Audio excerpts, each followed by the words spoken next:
Rasulullah Shallallahu Alaihi Wasallam dalam satu hadis sudah mengatakan, yang aku takutkan kepada umatku ini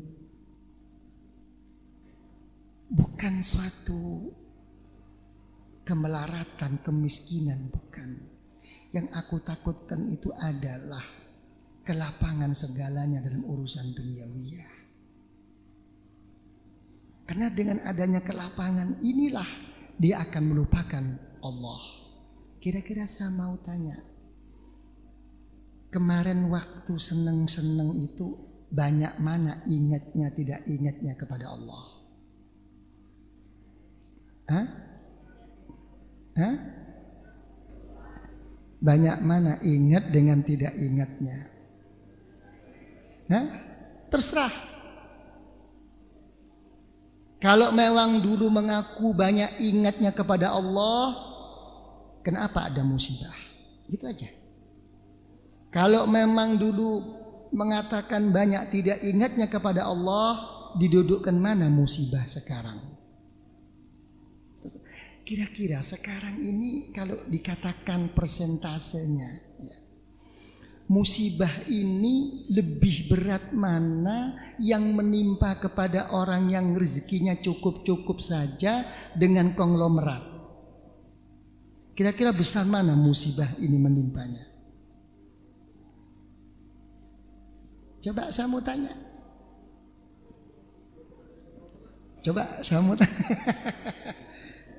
Pak Arifin, kira-kira di mana? Coba. Jawaban Pak Arifin mungkin, belum jawaban ini. Mungkin. Saya minta jawaban yang sebenarnya. Gimana Pak Arifin kira-kira?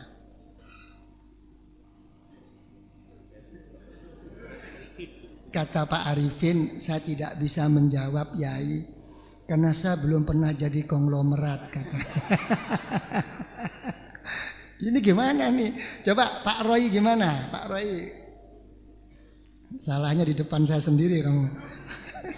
Pak Diki ya apa kira-kira dos pundi Pak Diki? Hah? Sama beratnya. Saya pertanyakan kembali. Orang yang paling susah itu ya mestinya orang yang mempunyai banyak tanggung jawab. Berat-beratnya orang tanggung jawab itu orang yang mempunyai hutang. Kira-kira orang yang biasa dengan konglomerat itu banyak mana hutangnya? Hah? Hah? Lah, kalau sudah begini tinggal dijawab. Adanya musibah sekarang ini dijawab, ya. Merupakan musibah azab atau tidak azab, di sini nanti terjawab. Nah, kalau saya pikir Rasulullah Shallallahu Alaihi Wasallam dalam hadis sahih mengatakan, Inna ahabbal a'mal adwamuha wa in qallat. Ya. Ibadah yang paling dicintai oleh Allah walaupun sedikit, yang penting istiqomah. Ya, tidak musiman. Istiqomah. Ini kata Rasulullah. Jadi mungkin susahnya konglomerat itu, mungkin dia itu susah karena istiqomah tiap pagi harus membayar barangkali loh. Betul apa tidak? Hah? Ya betul. Hah? Saya kira itu susahnya konglomerat itu. Jadi kayak kita ini nggak usah terlalu susah. Yang kita susah itu hanya satu. Bagaimana pemimpin kita ini dibuka hatinya oleh Allah. Di mana mereka-mereka itu mendapatkan hidayah daripada Allah? Jangan menyusahkan tentang ekonomi. Itu nanti dulu. Ya, tongkatnya ini yang kita pikirkan. Ya? Kalau kita semua ini mengaku susah. Coba Pak Roy katakanlah sekarang orang susah. Pak Diki sekarang katakan orang susah. Saya mau tanya Pak Diki, sesusah-susah Pak Diki, Pak Roy, Pak Arifin, lebih banyak mana kenyang dengan laparnya? Hah? Lebih banyak kenyangnya. Coba saya tanyakan lagi, ya. Lebih banyak mana sembuh dengan sakitnya? Lebih banyak sembuhnya. Betul apa tidak? Hah? Terus lebih banyak mana ingatnya sama Allah dengan tidak ingatnya? Lah kok gini, kok nggak bersyukur? Kok musibah kayak di TV pegang.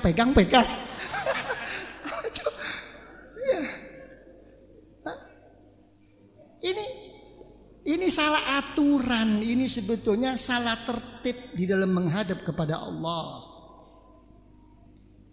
Ya, coba. Jadi yang kita susahi ini adalah apa? Kalau kita mendapatkan pemimpin-pemimpin yang tidak dibuka hatinya oleh Allah, dikembalikan ke tadi.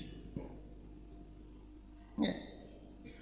Makanya dalam satu waliyun min auliyaillah, ya, mungkin sudah betul menghadap, dipasrahkan semua itu kepada Allah, berdoa kepada Allah.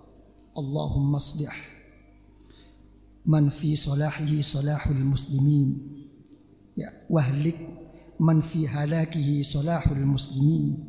Itu doanya wali pada kunut nazilah. Karena menghadapi musibah, mohon kepada Allah, ya Allah, kalau memang orang ini menjadikan baik untuk segenap umat, ya Allah, bimbinglah dia, ya Allah. Hah? Tapi kalau dengan kehancuran dan kerusakan orang ini, ya Allah, umat menjadikan baik, ya Allah, hancurkanlah orang ini, ya Allah. Ini doanya wali nih. Jadi yang kita pikirkan tuh jangan ekonomi dulu, imam kita dulu ini, imam ini loh. Ya, bukan imam itu, mana imam Gresik itu, bukan. Kalau imam itu biar saja. Ya, ini permasalahannya. Ya. Sudah. Terus bagaimana sekarang? Gimana? Terus apa makan dulu? Betul? Nggak lapar. Kalau saya nggak lapar karena sama Bu Diki tadi dikasih risotto saya tadi. Berhenti apa terus? Terus? Kalau tadi sudah saya katakan, ya, bahwa umat masyarakat Indonesia ini dalam pandangan salah satu cucu daripada cucu Rasulullah Sallallahu Alaihi Wasallam merupakan umat yang baik. Ya. Tapi kalau sampai terjadi seperti ini tuh kenapa? Ya. Sebetulnya itu hanya karena penyakit satu. Apa penyakitnya itu? Kita tidak bisa bersyukur kepada Allah. Kenapa kita tidak bisa bersyukur kepada Allah? Karena kita dihinggapi penyakit tamak dan rakus. Ya, sesudah kena penyakit tamak dan rakus, ingin menang sendiri, akhirnya timbul penyakit hasud. Ya, Begitu kena penyakit hasud, tidak pandang bulu, siapapun akan dijatuhkannya. Nah, kalau sudah kena penyakit, siapapun akan dijatuhkannya. Orang-orang yang begini ini apa? Selamanya tidak akan bisa menerima dan tidak bisa akan mendapatkan suatu kebenaran daripada Allah. Kenapa dia tidak bisa mendapat dan menerima kebenaran daripada Allah? Karena dia sendiri sudah sombong dan congkak bahwa dirinya lah yang benar. Kebanyakan lihat, ya, kalau melihat televisi, apapun yang dibicarakan oleh Al-Mukarram itu, pernah ada yang merasa tidak benar. Semua merasa paling benar. Tidak akan selesai. Ini semua kenapa? Karena ada dorongan satu. Karena fanatisme kelompok. Ya. Timbulnya fanatisme kelompok dan organisasi itu kenapa? Juga karena penyakit satu-satunya adalah penyakit berkepentingan. Orang bisa menangis kepada Allah, orang bisa bertobat kepada Allah, orang bisa sungguh-sungguh berzikir kepada Allah. Mudah. Allah Ta'ala tidak cerewet, tidak rewel. Tapi justru kita ini tidak berkepentingan hidup di dunia ini yang susah. Kita mau baik sama orang kalau orang itu baik sama kita. Betul apa tidak? Hah? Kita mau berkorban sama orang kalau kita mendapatkan suatu keuntungan dari orang. Semua diukur daripada ini. Tidak ada selesainya. Dan orang-orang yang seperti ini apa? Mencari dukungan. Na'udzubillah. Apa sekarang dukungan-dukungan? Bukan sekadar dukungan orang-orang di kanan kirinya. Ya. Sampai ayat-ayat Al-Quran dan hadis-hadis Rasulullah SAW disalahgunakan untuk memenuhi kepentingan dirinya. Dijualnya agama Allah. Faqad yabi'u dinah wa irdah. Dia telah menjual agama dan harga dirinya, kata Rasulullah SAW. Inilah mereka nggak sadar. Kenapa mereka terhinggap penyakit seperti ini? Karena mereka telah terdinding hatinya oleh Allah. Penyakit terdinding ini bukan menimpa kepada orang yang bodoh, menimpa kepada orang yang pandai. Yang mendinding itu apanya? Ilmunya, kedudukannya, turunannya. Ini yang mendindingi mereka. Orang kalau udah terdinding hatinya, selamanya pun dia tidak akan bisa menerima. Sama dengan orang kafir. Dulu waktu Rasulullah SAW sebelum diangkat sebagai Rasulullah, begitu diterima Rasulullah, hanya satu-satunya orang as-sadiqul masduq al-amin. Tapi begitu Rasulullah diangkat sebagai Rasulullah, tidak diterima oleh orang kafir. Dicarinya alasan dohirnya.